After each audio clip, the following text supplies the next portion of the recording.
അതെ, രാഹുൽ ഈശ്വർ, ഇപ്പോൾ ഈ വീഡിയോ നമ്മളൊക്കെ കണ്ടിട്ടുള്ളതാണ്. ഈ ഒരൊറ്റ വീഡിയോയുടെ കാര്യം മാത്രമാണ് പറയുന്നത്. അതിൽ തന്നെ പറയുന്ന കാര്യങ്ങൾ, അദ്ദേഹം കാണിക്കുന്ന ആംഗ്യം, കൂടാതെ അദ്ദേഹം കയ്യിൽ പിടിച്ചുകൊണ്ട് തിരിച്ചിട്ട് പറയുന്ന കാര്യം, ഇതൊക്കെ നമ്മൾ കണ്ടതാണ്. മ്ലേച്ഛമാണത്. അതിനെയാണ് പറയുന്നത് താൻ ഒരു തെറ്റും പറഞ്ഞിട്ടില്ല, ഈ ദ്വയാർത്ഥ പ്രയോഗമെന്ന് പറയുന്നത് പോലും തെറ്റാണ്, അതൊക്കെ വ്യാഖ്യാനങ്ങൾ മാത്രമാണ് എന്ന്. താങ്കൾ അതിനോട് യോജിക്കുന്നുണ്ടോ?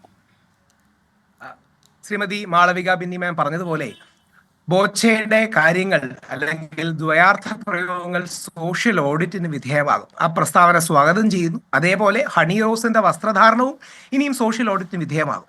ഹണി റോസിന്റെ വസ്ത്രധാരണവും ബോച്ചയുടെ വാചകങ്ങളും രണ്ടും സോഷ്യൽ ഓഡിറ്റിന് വിധേയമാകണം എന്നൊരു നിലപാട് തന്നെയാണ് നമ്മൾ എടുക്കേണ്ടത്. രാഹുൽ ഈശ്വർ, ഇപ്പോ ഞാനൊരു കാര്യം ചോദിക്കട്ടെ. നമ്മളിപ്പോ പറയുന്നത് എന്തിനെ കുറിച്ചാണ്? ഇപ്പോൾ ഹണി റോസിന്റെ വസ്ത്രധാരണത്തെക്കുറിച്ചുള്ള ചർച്ചയിലേക്ക് പോകേണ്ട സമയമാണോ ഇത് എന്നുള്ളതിൽ എനിക്ക് സംശയമുണ്ട്. താങ്കൾ കഴിഞ്ഞ ദിവസങ്ങളെല്ലാം ആവർത്തിച്ചുകൊണ്ടിരിക്കുന്നത് ഇതാണ് എന്ന് എനിക്കറിയാം. ഞാൻ ചോദിച്ചത് ഈ ഒരൊറ്റ വീഡിയോയെ കേന്ദ്രീകരിച്ച് മാത്രമാണ്. അതിൽ അദ്ദേഹം കാണിച്ചിരിക്കുന്നത് എന്താണ്, അദ്ദേഹം പറഞ്ഞത് എന്താണ്, അദ്ദേഹത്തിന്റെ ആംഗ്യം, ഇതെല്ലാം താങ്കൾ കണ്ടിട്ടുള്ളതാണല്ലോ. ഇവിടെ ഒരു ദ്വയാർത്ഥവും ഇല്ല എന്ന് താങ്കൾ പറയുന്നുണ്ടോ?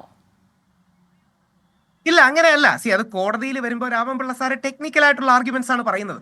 ഇതിന്റെ ഭാഗം അല്ലെങ്കിൽ ദ്വയാർത്ഥ പ്രയോഗം ശരിയല്ല എന്ന് അദ്ദേഹത്തിന് തോന്നിയുകൊണ്ടാണല്ലോ അദ്ദേഹം അന്നത്തെ ദിവസം തന്നെ, അല്ലെങ്കിൽ ഈ വിവാദം ഉയർന്നു വന്ന ദിവസം, ഹണിക്ക് അത് വിഷമമായിട്ടുണ്ടെങ്കിൽ ഞാൻ പിൻവലിക്കാനും മാപ്പ് പറയാനും തയ്യാറാണെന്ന് ബോച്ചെ പ്രധാനപ്പെട്ട എല്ലാ ചാനലുകളോടും പറയുകയുണ്ടായി. പക്ഷേ കോടതിയിൽ ഇപ്പോൾ അതിൽ നിന്നൊക്കെ മാറി ഇപ്പൊ അദ്ദേഹം പറയുന്നു മാപ്പ് പറയാൻ താൻ ഒരു തെറ്റും ചെയ്തിട്ടില്ല എന്നാണ് ഏറ്റവും ഒടുവിലായി പറഞ്ഞിട്ടുള്ളത്. കോടതിയിലെ വാദഗതിയല്ലേ?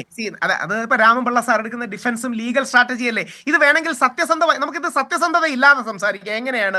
വേണമെങ്കിൽ എനിക്ക് ബോച്ചയെ ന്യായീകരിക്കാൻ വേണ്ടി പറയാം. ഞാൻ പറയില്ല, വേണമെങ്കിൽ എനിക്ക് പറയാം. ബോച്ചെ ഷഫാഖ് നാസ് എന്ന നടിയെ കുറിച്ചാണ് പറഞ്ഞത്. അവർ മഹാഭാരതത്തിൽ കുന്തിയായി സ്റ്റാർ പ്ലസിൽ അഭിനയിച്ചിരുന്നു. അവർക്ക് നമ്മുടെ ഹണി റോസിനോട് രൂപ സാദൃശ്യമുണ്ട്. അതുകൊണ്ട് ആ നടിയെ കുറിച്ചാണ് ബോച്ചെ പറഞ്ഞതെന്ന് വേണമെങ്കിൽ പറഞ്ഞ് ന്യായീകരിക്കാം. പക്ഷെ അത് ന്യായീകരിക്കാത്തതിന്റെ കാരണം അത് ആത്മാർത്ഥതയില്ലാത്ത സംസാരമാണ്. എല്ലാവർക്കും അറിയാം ബോച്ചെ എന്താ ഉദ്ദേശിച്ചത്. നമുക്ക് എല്ലാവർക്കും അറിയാം ബോച്ചെ കുന്തി ദേവി എന്ന് പറയുമ്പോൾ എന്ത് തരത്തിലാണ് ഉദ്ദേശിച്ചത്. അത് ശരിയല്ല.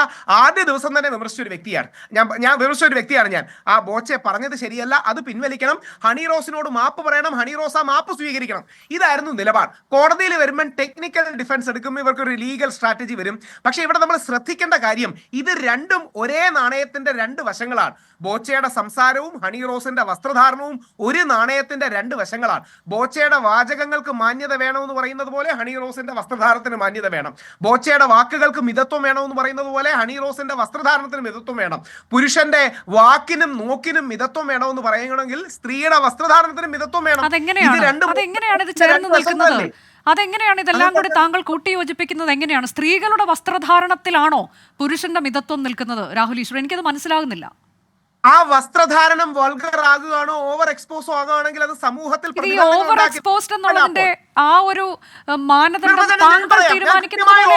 നിർവചനം പറയാം. ഞാൻ കൃത്യമായി ഓവർ എക്സ്പോസിന് നിർവചനം പറയാം. ഒരു എക്സാമ്പിൾ വെച്ചതെന്ന് പറയാം, തത്വത്തിലല്ല.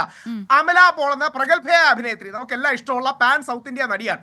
അമല പോൾ എറണാകുളത്തെ ഒരു പ്രസിദ്ധമായ കോളേജിൽ പോവാണ്. പള്ളിയിലച്ചന്മാരടക്കം ഇരിക്കുന്ന വേദിയിൽ, ഒരുപാട് കുട്ടികളുള്ള വേദിയിൽ, വളരെ നെക്ക് ലൈൻ താഴെയുള്ള ക്ലീവേജ് ഒരുപാട് എക്സ്പോസ് ചെയ്യുന്ന ഡ്രസ് ഇട്ട് പോയി. വിമർശനങ്ങൾ വരില്ലേ? അത് സ്വാഭാവികമല്ലേ? ഇത് കണ്ണടച്ചിരുട്ടാക്കിയിട്ട് കാര്യമുണ്ടോ? അപ്പൊ അവിടെ വിമർശനങ്ങൾ വരും. രാഹുൽ ഈശ്വർ, ഇപ്പൊ ഒരു വിമർശനം വന്നു എന്നുള്ളത്, അതിൽ അഭിപ്രായ സ്വാതന്ത്ര്യമുണ്ട്. അപ്പോൾ അവിടെ നമുക്ക് വിമർശനങ്ങൾ പറയാം. അത് താല്പര്യമില്ലാത്തവർക്ക് അത് സ്വീകരിക്കാതെ ഇരിക്കാം. പക്ഷേ അത് സ്വീകരിക്കാതിരിക്കുന്നത് പോലെ തന്നെ ഉള്ള സ്വാതന്ത്ര്യമല്ലേ ആ തരത്തിലേക്ക് ഡ്രസ്സ് ചെയ്യുക എന്നുള്ളതും? അതും ഒരു സ്വാതന്ത്ര്യമാണല്ലോ. ഈ അതിനർത്ഥം ഇല്ല. രാഹുൽ ഈശ്വർ, ഞാൻ ഒന്ന് പറയട്ടെ. അതായത് ഇപ്പോൾ ഈ വിമർശിക്കുക എന്നതിനർത്ഥം ഇത്തരത്തിലേക്ക് അശ്ലീലം പറയുക എന്നുള്ളതാണോ? അതിനുള്ള ലൈസൻസ് എവിടെ നിന്നാണ് വരുന്നത്? അവിടെയാണ് അഭിപ്രായ സ്വാതന്ത്ര്യം ഉണ്ടെന്ന് പറഞ്ഞ് എന്തും വിളിച്ചു പറയാൻ പാടില്ല. ഒരു കാരണവശാലും പറ്റില്ല. അഭിപ്രായ സ്വാതന്ത്ര്യം ഉണ്ടെന്ന് പറഞ്ഞ് എന്തും വിളിച്ചു പറയാനോ സ്ത്രീകളെ ഡീസൻസിയോ ഇമ്മോറലായ പരാമർശം നടത്താൻ പാടില്ല. അതേപോലെ വസ്ത്രധാരണ സ്വാതന്ത്ര്യം ഉണ്ടെന്ന് പറഞ്ഞ് എന്ത് വസ്ത്രവും എടുത്ത് എങ്ങനെയും എക്സ്പോസ് ചെയ്യാം എന്ന് പറയുന്നതിന് ന്യായമുണ്ടോ? ഈ വാക്കുകൾക്ക് മാന്യത വേണമെങ്കിൽ, സംസാരത്തിന് മാന്യത വേണമെങ്കിൽ, വസ്ത്രത്തിനും മാന്യത വേണമെന്ന് ഉള്ള സിമ്പിൾ പോയിന്റ് അല്ലേ? എന്തുകൊണ്ടാണ് നമ്മുടെ മാധ്യമങ്ങൾക്ക് ഇത് മനസ്സിലാകാത്തത്? ഒരു വരി കൂടെ പറഞ്ഞ് അവസാനിപ്പിക്കാം. കേരള മാധ്യമങ്ങളെല്ലാം ഹണി റോസിന്റെ കൂടെയാണ്. പക്ഷേ സാധാരണ മലയാളികളിൽ 99% എന്തുകൊണ്ടാണ് ഹണി റോസിനെതിരെ ഒരു നിലപാടെടുക്കുന്നത്? അത് 99% മലയാളികളും ഹണി റോസിനെതിരെയാണ്. താങ്കൾ മലയാളിയുടെ പ്രതിനിധി എന്ന നിലയിൽ താങ്കൾ ഇവിടെ വന്നിരിക്കുകയാണോ? 99% മലയാളികളും ഹണി റോസിനെതിരെയാണ്. താങ്കൾ എന്ത് അടിസ്ഥാനത്തിലാണ് പറയുന്നത്? അല്ല, ഞാൻ രാഹുൽ ഈശ്വറിനെ അല്ല, ഞാൻ 24 എന്ന ഏറ്റവും പ്രമുഖമായ ചാനലിനെയാണ് മലയാളികളുടെ പ്രതിനിധിയായി കാണുന്നത്. അതിന്റെ താഴെ വരുന്ന കമന്റുകൾ നോക്കിയാൽ മതി. ഇന്നലെ ഞാൻ ഹാഷ്മിയോട് സംബന്ധിച്ചത് ഇന്ത്യയിൽ നമ്പർ 1 ട്രെൻഡിംഗ് ആയി. അതിന് താഴെ 10,000-ഓളം കമന്റ് ഉണ്ട്. 99% ഞാൻ പറയുന്ന നിലപാടിനോട് അനുകൂലിക്കുന്ന എന്തുകൊണ്ടാണെന്ന് അറിയാമോ? പൊതുജനങ്ങൾക്ക് ഇത് അറിയാം. ഹണി റോസിനെ വിമർശിക്കാതെ ബോച്ചയെ മാത്രം വേട്ടയാടാനുള്ള അനുജ മാഡത്തിന്റെ 24ന്റെ നമ്മുടെ മുഖ്യധാരാ ചാനലുകളുടെ ഇരട്ടത്താപ്പ് സാധാരണ ജനങ്ങൾ തിരിച്ചറിയുന്നുണ്ട്. അപ്പം ഹണി റോസ് വിമർശിക്കപ്പെടരുത്, ബോച്ച വേട്ടയാടപ്പെടണം എന്നുള്ള നിലപാടല്ല. എന്ത് വേട്ടയാടലെന്നാണ് താങ്കൾ പറയുന്നത് രാഹുൽ ഈശ്വർ? എന്ത് വേട്ടയാടൽ? അദ്ദേഹം ഇപ്പൊ ഈ ഒരു വീഡിയോയുടെ മാത്രം കാര്യമല്ല, താങ്കൾക്കറിയാവുന്നതാണല്ലോ, അദ്ദേഹം ഈ ഓൺലൈൻ മാധ്യമങ്ങളിൽ എത്രയോ എണ്ണത്തിൽ അദ്ദേഹം ഇതുപോലെയുള്ള അശ്ലീല പരാമർശങ്ങൾ നടത്തുന്നുണ്ട്, ഇല്ലേ? താങ്കൾ കണ്ടിട്ടുണ്ടോ? ഈ വേട്ടയാടപ്പെടുന്നു എന്ന് താങ്കൾ പറയുന്ന എന്ത് അടിസ്ഥാനത്തിലാണ്? അവിടെ ആരെന്ത് ഇപ്പൊ താങ്കൾ പറയുന്നത് പോലെ ഓവർ എക്സ്പോഷറും അങ്ങനെയുള്ള കാര്യങ്ങൾ എനിക്ക് ഒരിക്കലും യോജിക്കാൻ കഴിയില്ല. പക്ഷേ അതൊക്കെയാണ് ഇതിലേക്ക് നയിച്ചതെന്ന് താങ്കൾ പറയുമ്പോൾ, ഈ ഓൺലൈൻ മാധ്യമങ്ങൾക്ക് ഇന്റർവ്യൂ നൽകുമ്പോൾ അവിടുത്തെ അവതാരകമാരോട് ഓരോന്ന് പറയുന്നതും അതിന് കാരണം എന്താണ്? അതിന് ഉത്തരം താങ്കൾ പറയൂ. അവിടെ എന്താണ് കാരണം? അനുജ മാഡം പറഞ്ഞതിനോട് 100% യോജിക്കുന്നു. 99 പോലും അല്ല, 100%. ബോച്ചെ വളരെ മുതിർന്ന ഒരാളാണ്, 60-ൽ എത്തി നിൽക്കുന്ന ആളാണ്. അല്ല, ഞാൻ ചോദിച്ചതിന് ഉത്തരം പറയൂ. ഈ ഓൺലൈൻ മീഡിയയിൽ ഇന്റർവ്യൂവിന് വരുമ്പോൾ അവിടുത്തെ അവതാരകമാരോട് ഓരോന്ന് ചോദിച്ച് പറയുകയും വൃത്തികേടുകൾ പറയുകയും ചെയ്യുന്നതിന് എന്താണ് പ്രകോപനം? ഇപ്പൊ താങ്കൾ പറയുന്നത് ഇവിടെ ഹണി റോസിന്റെ വസ്ത്രധാരണമാണെങ്കിൽ അവിടെ എന്താണ് പ്രകോപനം? ദയവായി ഒരു വരി മാത്രം ശ്രദ്ധിച്ചാൽ മതി. അത് ബോച്ചെ ചെയ്യാൻ പാടില്ല. അത്തരം ദ്വയാർത്ഥ പ്രയോഗങ്ങൾ ശരിയല്ല. ആരും അദ്ദേഹത്തെ ന്യായീകരിക്കില്ല. ഏതുപോലെ മോൺസ്റ്റർ സിനിമയിൽ മോഹൻലാൽ ഹണി റോസിനോട് ഇതേ ലൈംഗിക ചുവയുള്ള വർത്താനം പറയുന്നത് ശരിയല്ലാത്തതുപോലെ ട്രിവാൻഡ്രം ലോഡ്ജിൽ ജയസൂര്യ ഇതേ ഹണി റോസിനോട് ഇതിനേക്കാൾ എക്സ്പ്ലിസിറ്റ് ആയി ഇതേ വിഷയം പറയുന്നത്. അതൊരു കഥാപാത്രമല്ലേ രാഹുൽ ഈശ്വർ? താങ്കൾക്കത് മനസ്സിലാക്കാൻ പറ്റാത്തത് എന്തുകൊണ്ടാണ്? അതൊരു കഥാപാത്രത്തോടല്ലേ പറയുന്നത്?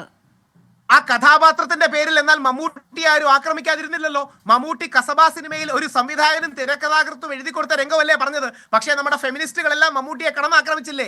അന്ന് ഈ മമ്മൂട്ടി വേറെയാണ്, കഥാപാത്രം വേറെയാണെന്നുള്ള ചിന്ത വന്നില്ലല്ലോ. അല്ല, ഇവിടെ അഭിനയിക്കുന്ന ആൾക്ക് അതിൽ കുഴപ്പമില്ല. അത് അവരുടെ പ്രൊഫഷണലായി അവർ ചെയ്യുന്ന ഒരു കാര്യം എന്ന തരത്തിലേക്ക് അവർക്ക് അഭിനയിക്കുന്ന ആൾക്കതിൽ പ്രശ്നമില്ല എന്നുണ്ടെങ്കിൽ പിന്നെ നമ്മൾ എന്തിനാണ് അതിൽ അലോസരം കാണിക്കുന്നത്? ഇവിടെ വിഷയം വേറെയാണല്ലോ. ഞാൻ ചോദിച്ചതിന് ഉത്തരം പക്ഷെ താങ്കൾ ഇപ്പോഴും പറയുന്നില്ല രാഹുൽ ഈശ്വർ. ഞാൻ ചോദിച്ച ചോദ്യത്തിന് താങ്കൾ ഇപ്പോഴും ഉത്തരം പറഞ്ഞില്ല. ഈ ബോച്ചെ എന്ന് പറയുന്ന നമ്മൾ വിളിക്കുന്ന അദ്ദേഹം ഇതാദ്യമായിട്ടൊന്നും അല്ല ഇങ്ങനെ പറയുന്നത്. എത്രയോ വീഡിയോകൾ നമ്മൾ കണ്ടിട്ടുണ്ട്. അതിലൊക്കെ എന്ത് പ്രകോപനമാണ്? താങ്കൾ ഈ പ്രകോപനമാണ് എന്നുള്ള കാരണം പറയുന്നത് കൊണ്ടാണ് ഞാൻ ചോദിക്കുന്നത്. അവിടെയുള്ള പ്രകോപനം എന്താണ്? ബോച്ചെ ഇതിൽ നിന്നൊരു പാഠമാകുകയും ബോച്ചെ അത്തരം ദ്വയാർത്ഥ പ്രയോഗങ്ങൾ പ്രയോഗിക്കുന്നതിൽ നിന്ന് മാറുകയും ചെയ്യണം. ബോച്ചെ ഒരാൾ പോലും ന്യായീകരിച്ചില്ല. അഞ്ജാ മാഡം ശ്രദ്ധിക്കണം. ബോച്ചെ പറഞ്ഞത് ശരിയായില്ല. വേട്ടയാടിക്കൊണ്ടിരിക്കുകയാണ് എല്ലാ മാധ്യമങ്ങളും, ഞാൻ ഉൾപ്പെടെയുള്ളവർ. അതിന്റെ പേര് ഒരു വർഷം ജയിലിലിടണോ? നവീന്റെ വീട്ടിൽ മുഖ്യമന്ത്രി വിളിച്ചല്ലോ. മുഖ്യമന്ത്രി ചാടിക്കേറി 1 വർഷമാണോ 3 വർഷമാണോ എന്നൊക്കെ നമ്മുടെ നിയമം അനുസരിച്ചല്ലേ രാഹുൽ ഈശ്വർ? അത് കോടതി തീരുമാനിക്കട്ടെ. ഇപ്പൊ എന്താണ് കോടതി പറയാൻ പോലീസ് ബോച്ചെ പിടിക്കുന്നു, ഇത് കൊണ്ടുവരുന്നത്. അപ്പൊ ഈ അമിതോത്സാഹം എന്തിനു വേണ്ടിയാണ് എന്ന് നമുക്കെല്ലാം അറിയാം. കാര്യം നിങ്ങൾ മാധ്യമങ്ങൾ ഇതിന് കൈയടിക്കും, മീഡിയക്കാർ ഭയങ്കരമായിട്ട് പ്രോത്സാഹിപ്പിക്കും.